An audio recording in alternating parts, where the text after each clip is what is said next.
Grande manifestation contre la MINUSMA à Bamako, au Mali. La mission de l'ONU pour la stabilisation du pays est composée de 14 000 soldats, policiers et civils. Manifestation prévue cet après-midi à l'appel d'une association proche de la junte malienne au pouvoir qui fait le procès de l'intervention française au Mali. On retrouve Niagalé Bagayoko, chercheuse, présidente de l'ASSN, autrice de l'ouvrage « Le multilatéralisme sécuritaire africain à l'épreuve de la crise sahélienne ». Bonjour. On peut s'attendre à ce qu'il y ait beaucoup de monde ? Oui, étant donné l'hostilité que l'on constate et que l'on voit grandir depuis plusieurs mois contre la présence internationale en général, et notamment à l'appel de ce fameux comité de défense des militaires, il est possible que la mobilisation soit forte. Et dans quelle mesure cette manifestation, d'après vous, est-elle instrumentalisée par le pouvoir malien ? Je pense qu'il y a aujourd'hui une hostilité très large contre la présence internationale dont l'opinion publique considère qu'elle n'a pas réussi à infléchir dans un sens positif la situation sécuritaire qui, au contraire, n'a cessé de se dégrader. Il est vrai qu'un certain nombre d'acteurs instrumentalisent ce mécontentement, mais je pense qu'il est aussi important de se rendre compte que la déception et le scepticisme face aux capacités internationales à inverser la situation sécuritaire actuelle est extrêmement grande. Et la junte a souhaité le départ des troupes françaises, l'opération Barkhane. Que reproche-t-elle à la MINUSMA ?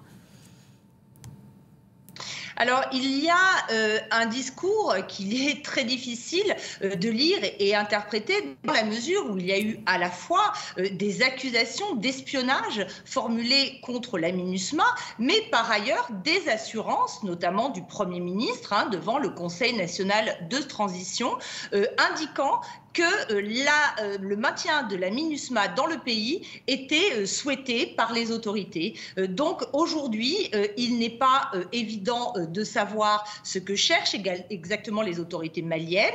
Ce qui est sûr, c'est que la liberté de circulation, la liberté de mouvement de la MINUSMA est davantage entravée. Désormais, elle doit requérir une délivrance d'autorisation de déplacement pour ses patrouilles terrestres ou aériennes dans un délai de 48 à 72 heures, alors qu'auparavant, un mois était jugé suffisant.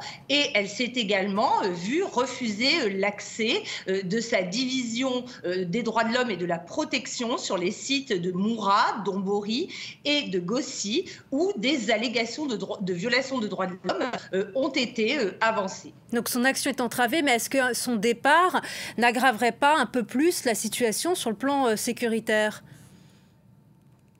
Alors, il est important de connaître les termes du mandat actuel de la MINUSMA. La MINUSMA a deux missions principales.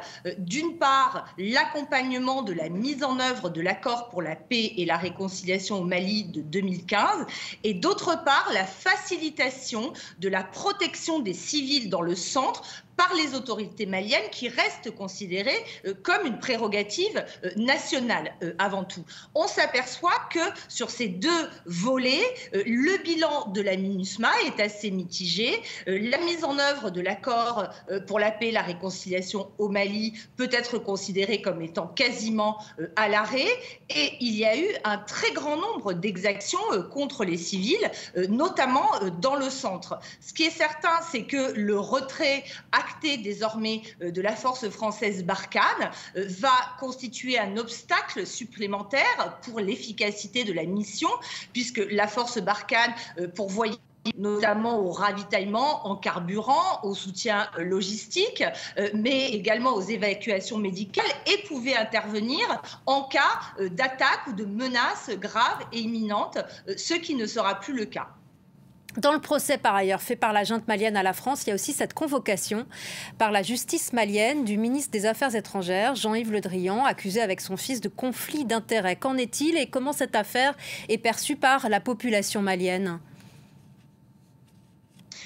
Il s'agit d'un nouvel épisode dans la croissance des tensions de plus en plus fortes entre la France et le Mali, qui accentue la polarisation des positions. Il y a en effet des suspicions qui sont manifestées de part et d'autre, et cette attaque, cette convocation contre le ministre français fait désormais partie des juridiques qui sont brandis par les autorités maliennes. On l'a vu aussi à travers la dénonciation de l'accord de coopération of Force Agreement des opérations Barkhane et Takuba. Le domaine juridique devient véritablement un terrain investi par les autorités maliennes dans leur contentieux avec les autorités françaises. Et où en sont les relations entre les groupes terroristes et le pouvoir de la junte malienne actuellement ? Alors les relations, elles sont de nature confrontationnelle. Les forces armées maliennes combattent les groupes armés djihadistes, qu'ils appartiennent à la mouvance affiliée à Al-Qaïda ou à celle affiliée à l'État islamique. Ce que l'on constate malheureusement, c'est que les attaques perpétrées par ces groupes ne cessent pas. On l'a vu dans la région de Ménaka, on l'a vu à la suite de l'attaque de Mondoro en avril.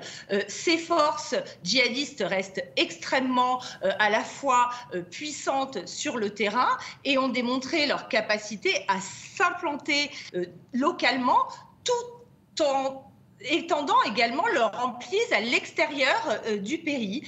Donc on voit très bien que aussi bien les forces nationales qu'internationales ont le plus grand mal à mettre un terme à cette menace qui ne cesse de grandir. Et face à cette menace et sur un plan politique, où est-ce qu'on en est de l'application de l'accord d'Alger qui date de 2015, en particulier en ce qui concerne les rapports avec les Touaregs ? Alors, il est important de mentionner le fait que cet accord de 2015 n'inclut pas les groupes djihadistes qui n'en sont pas signataires. Cet accord implique deux catégories de groupes. D'une part, ceux affiliés à la plateforme qui inclut des groupes armés Touaregs considérés comme plus proches des autorités centrales de Bamako, et d'autre part la CMA, la coalition des mouvements de l'Azawad, considérés comme ayant des revendications davantage autonomistes. Aujourd'hui, ce processus est à l'arrêt, mais l'on a vu se mettre en place un autre cadre important pour le règlement de la situation politique au nord du pays, qui est le cadre stratégique permanent, le CSP, qui regroupe précisément la plateforme et la CMA. Merci beaucoup Niagalé Bagayoko d'avoir été avec nous sur France 24. Merci infiniment.